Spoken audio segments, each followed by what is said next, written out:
लो दीदी, ये माँ जी की साड़ियाँ हैं। हाँ भाभी, याद है मुझे, ये मेरी माँ की साड़ियाँ हैं। लेकिन भाभी, ये आप मुझे किस लिए दे रहे हो? दीदी, इन्हें कब तक रखूंगी मैं अलमारी में? अब माँ जी को मरे हुए पूरा 1 साल हो चुका है। पहले मैंने सोचा दीदी इन साड़ियों को काम वाली को दे देती हूँ या किसी को जरूरत हो उसको।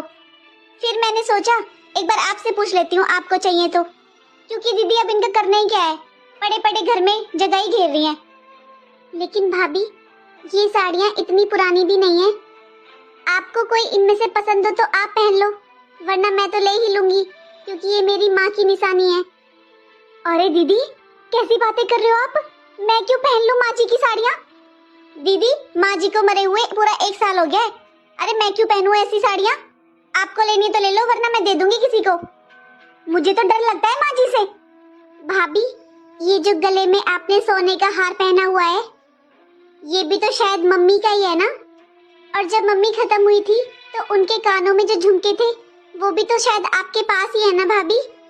हाँ दीदी, मैंने बहुत संभाल कर रखे हुए हैं। अच्छा भाभी, वो भी दे दो मुझे। नहीं दीदी, वो मैं आपको नहीं दे सकती। अरे सास के गहनों पर बहू का अधिकार होता है। आखिर मेरे पास भी तो माँ जी की कोई निशानी रहनी चाहिए। अरे मेरी वो सास नहीं माँ थी, उनकी भी कोई निशानी मेरे पास होनी चाहिए ना दीदी। इसलिए दीदी, वो तो मैं नहीं दूंगी। दीदी, आप ये साड़ी ले लीजिए और इनको रोज बदल बदल कर पहनना आप। भाभी, आपको माँ की साड़ियों से तो डर लगता है, लेकिन माँ के गहनों से नहीं। वो गहने भी तो आपकी मरी हुई सास के ही है ना। भाभी, अगर गहनों के अलावा माँ का कोई और भी फालतू सामान हो ना, तो वो भी दे देना मुझे। मैं अपने पास रख लूंगी संभाल कर, माँ की निशानी समझकर।